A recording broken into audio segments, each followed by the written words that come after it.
महाशिवरात्रि क्यों मनाई जाती है, कब की है और क्या सिग्निफिकेंस है उसका। कुछ लोग कहते हैं कि महाशिवरात्रि जो है उस दिन फास्ट करना चाहिए, उस दिन माँ पार्वती और भगवान शिव की वेडिंग हुई थी, मैरिज हुई थी। So let me just explain it with you कि एक्चुअली में क्या है और कितना ज़्यादा इम्पॉर्टेंट और ऑस्पिशियस डे है ये। सो महाशिवरात्रि आ रही है 8 मार्च को, और 8 मार्च को जब ये आ रही है तो हमें मालूम है कि पूरे साल में एज पर लूनर कैलेंडर 12 शिवरात्रिज आती हैं, 12। और ये जो है महाशिवरात्रि सबसे ज़्यादा ऑस्पिशियस और सबसे ज़्यादा स्पेशल होती है। ओके, और ये इसी समय आती है एवरी ईयर। सो पहले तो इसका मतलब समझिए आप। महाशिवरात्रि, महा यानी कि ग्रेट, महान, और शिव, शिव का मतलब, हम बात यहाँ शिव भोलेनाथ की नहीं कर रहे, शिव का जो असली मतलब है उसको समझने की कोशिश कीजिए। That pureness, that auspiciousness, that discipline.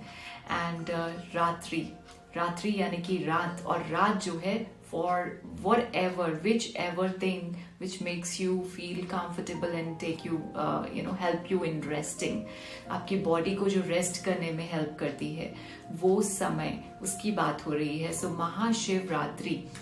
और जबकि हमें ये भी पता है कि बहुत ज़्यादा स्पिरिचुअल अवेकनिंग के लिए इसको हम मानते हैं, इस दिन को, इस रात्रि को।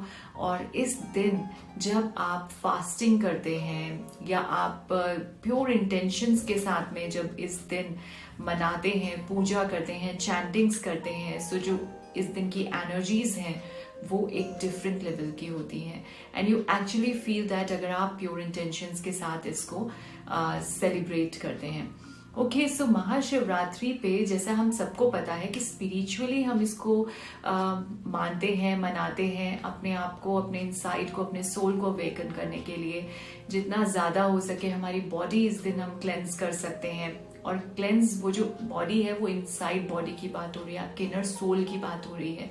You always feel a kind of transformational change in you जब आप इस दिन चैंटिंग करते हैं, इस रात को चैंटिंग करते हैं या बैठकर मेडिटेट करते हैं। सो जो ये एनर्जीज हैं ये आपको एक better version of your self, आपको हायर फ्रीक्वेंसीज में, हायर वाइब्रेशंस में जाने में हेल्प करती हैं।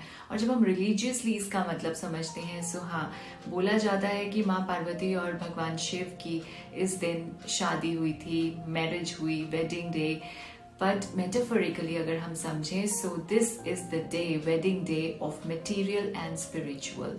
सो यहाँ पे बैलेंस होने वाली बात हो रही है कि आप मटेरियलिस्टिक और स्पिरिचुअलिस्टिक दोनों ही वर्ल्ड की बैलेंसिंग की बात हो रही है, आपके इनर वर्ल्ड की।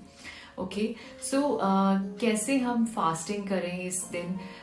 देखिए, आपकी विल, आपकी डेडिकेशन और आपकी भक्ति पे ये डिपेंड करता है। कोई हार्ड एंड फास्ट नहीं है कि हमको जो है complete without water, without food वाला फास्टिंग करना है। So there are 3 types of fasting basically. आपकी बॉडी क्या अलाउ करती है वो मैटर करता है। सो दे आर पीपल, कुछ ऐसे लोग हैं जो ऐसी फास्टिंग करते हैं कि वो बिल्कुल complete no water, no food पे रहते हैं। सो 7 मार्च को इवनिंग तक जो भी आपने खाना खाया, 8 मार्च मॉर्निंग में स्नान करके, शिवलिंग पे जल चढ़ा के, शिव अभिषेक करके, उसके बाद में आप फास्टिंग शुरू करते हैं और कुछ नहीं खाते, कुछ नहीं पीते, और ये फास्टिंग कंप्लीट चलती है। रात को फिर से शिव अभिषेक होता है। देयर आर सर्टेन टाइमिंग्स पूजा के। देखिए, 4 प्रहर की पूजा होती है पूरी रात में। यदि आप वो नहीं कर सकते, you can't awake for the whole night, that's okay. आप सिंह लग्न में पूजा कर सकते हैं, या फिर जैसा कि आपको मिल जाएगा अगर आप देखते हैं तो 9:58 के बाद से जो है शुभ मुहूर्त स्टार्ट हो रहा है। सो वहां पे आप उस समय पूजा कर सकते हैं रात को। और उसके साथ में 9 तारीख को सुबह उठकर स्नान करने के बाद और शिव अभिषेक के बाद में आप अपना व्रत खोलते हैं। सो ये एक टाइप हुआ, कुछ लोग इस तरह से व्रत करते हैं, फास्ट करते हैं और उसके साथ में ओम नमः शिवाय की चैंटिंग या महामृत्युंजय का जप जो है वो होता है, जो भी आपको ठीक लगता है वो, लेकिन मेडिटेट करते हैं फॉर द एंटायर नाइट उसमें। ये एक टाइप का फास्टिंग है। Second type of fasting is जहाँ पे अगर आप थोड़े न्यू हैं, आपको लगता है कि मैं फर्स्ट टाइम फास्टिंग कर रहा हूँ या मैं थोड़ा इतना ज़्यादा मेरी बॉडी अलाउ नहीं कर रही, so it's okay. Ultimate concern, ultimate point is कि हमको अपने आप को एक बेटर वर्जन की तरफ लेके जाना है, हमें अपनी बॉडी को, अपनी इनर बॉडी को क्लेंस करना है, मेडिटेट करना है। सो आप क्या करते हैं, you can have water, you can have liquids, आप जूसेस ले सकते हैं, जो भी आपको ठीक लगता है, but you just stay on water and liquids only. और उसके साथ में आप मेडिटेट करते हैं, आप मंत्रास का चैंटिंग करते हैं for the whole night, you do the same. ये सब आप करते हैं। This is the second type of fasting. And the third type of fasting is आप एक टाइम खाना खा सकते हैं, पानी पी सकते हैं, लिक्विड्स ले सकते हैं, फ्रूट्स इंटेक कर सकते हैं, बट विद दिस आप जब खाना खाते हैं एक टाइम, उसमें ग्रेन्स अलाउड नहीं है, ग्रेन्स नहीं होने चाहिए। अब इसमें अलाउंस और नॉन अलाउंस की कोई बात नहीं है। द पॉइंट इज जब हम साइंटिफिकल है, अगर आप अपनी बॉडी को क्लेंस करना चाहते हैं, अपने माइंड्स को, अपने थॉट्स को क्लेंस करना चाहते हैं, आप एक बेटर वर्जन ऑफ मेडिटेशन करना चाहते हैं, so you should not intake heavy foods. और जब ग्रेन्स की बात आती है, अनाज की बात आती है, गेहूं की बात आती है, चावल की बात आती है, सो हमारी बॉडी को जो है ना बहुत ज़्यादा एनर्जी चाहिए इनको डाइजेस्ट करने के लिए।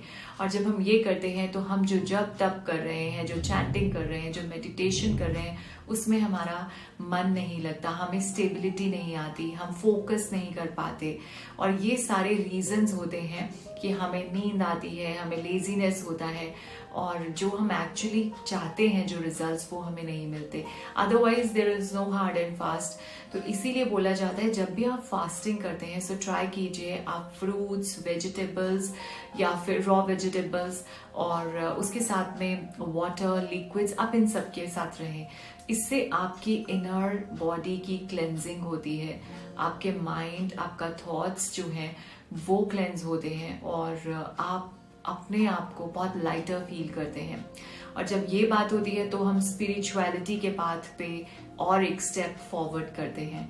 सो this is the way, this is actually mean, क्योंकि हम सब जानते हैं कि हम जब बात करते हैं भोलेनाथ की तो वो महायोगी हैं, आदि योगी हैं, और उन्हीं के लिए हम इसको मानते हैं कि ये एक नाइट है, ये एक डे है जो इतना ऑस्पिशियस है कि जिसको स्पिरिचुअल पाथ पे चलने के लिए या तो अपनी जर्नी का स्टार्टिंग करना है, या वो जो चल रहे हैं, so they can attain good results, spiritual results on this day. So इस बार इस तरह से आप फास्टिंग कीजिए शिवरात्रि पे, महाशिवरात्रि पे, और इस तरह से मनाइए और अपने इनर वर्ल्ड को बैलेंस कीजिए मटेरियल एंड स्पिरिचुअल टर्म्स में, and you will see, you will feel yourself as a better version। आप अपना एक better version पाएंगे अपने इस महाशिवरात्रि के फास्ट के बाद, सेलिब्रेशन के बाद। सो हर हर महादेव, ओम नमः शिवाय।